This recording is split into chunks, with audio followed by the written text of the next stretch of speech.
जब भी दुनिया भर की आर्मी व्हीकल्स की बात होती है तो tanks, fighter jet, attack helicopter, armoured vehicle और कई सारे फ्रंट लाइन व्हीकल दिमाग में आते हैं। पर सच्चाई तो यह है कि यह सब अधूरे हैं अगर आर्मी के पास ट्रक्स ना हो।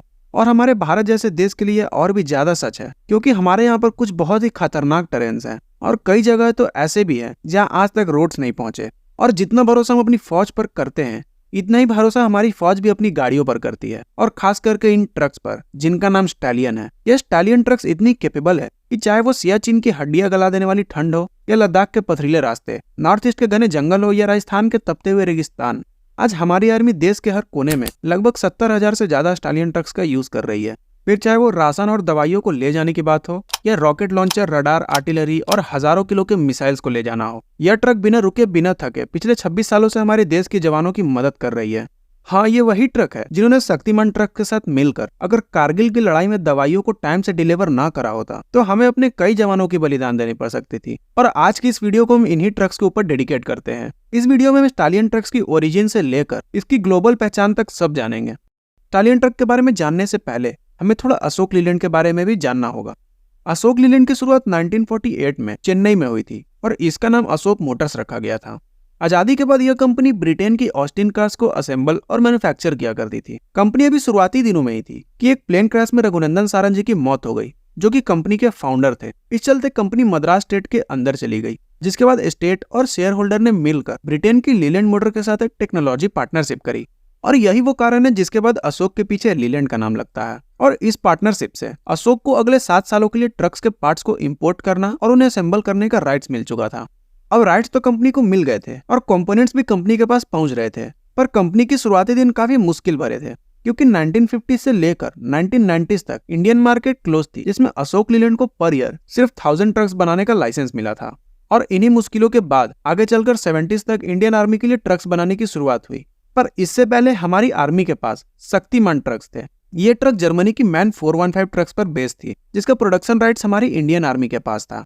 इन ट्रक्स को 1959 में इंडियन आर्मी के अंडर लिया गया था, जो कि एक 4x4 ट्रक थी।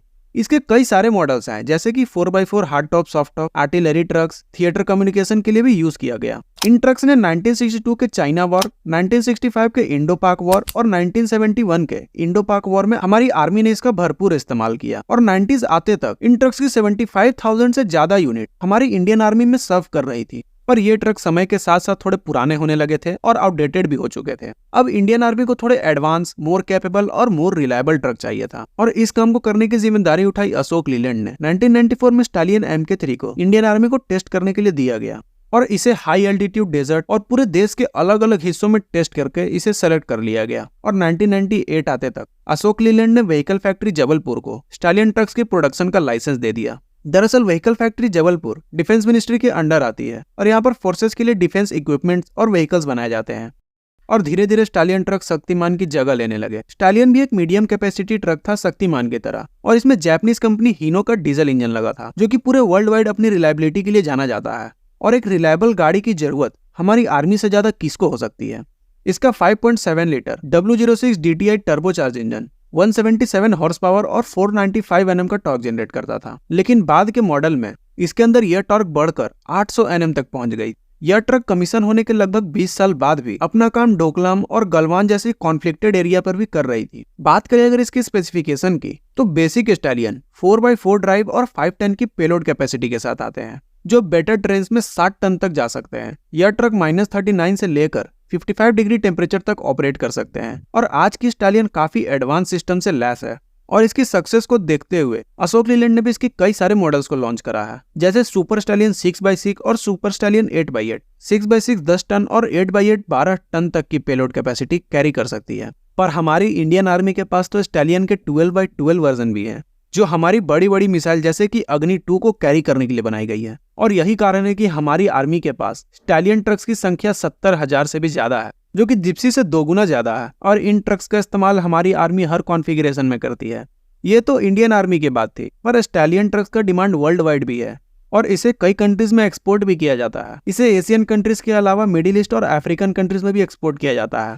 आज मिडिल ईस्ट में सऊदी अरब के पास इसके 50 यूनिट है और 80 यूनिट टोगो नाम के वेस्टर्न अफ्रीकन कंट्रीज के पास है। इसके अलावा थाईलैंड के पास भी सुपर स्टैलियन 6x6 के कुछ यूनिट हैं और जिम्बाब्वे के पास 633 यूनिट है। और इतना ही नहीं, यूक्रेनियन आर्मी भी इसका यूज कर रही है रशियन आर्मी के अगेंस्ट। पर चौंकाने वाली बात तो यह है कि इसे इंडिया ने यूक्रेन को नहीं दिया, बल्कि पेट्रो पोरोशेंको नाम के यूक्रेनियन बिजनेसमैन ने इसे अशोक लीलैंड से खरीदकर अपनी आर्मी को दिया है ताकि वो रशियन आर्मी के अगेंस्ट लड़ सके। यह सभी चीजें सुनकर हमें गर्व महसूस होता है और उम्मीद करते हैं कि आपको यह वीडियो पसंद आया होगा। अगर पसंद आया हो तो वीडियो को लाइक जरूर करें और हमारे चैनल को सब्सक्राइब करना ना भूलें। और आप अगला वीडियो किस पर देखना चाहते हैं हमें कमेंट में जरूर से बताएं।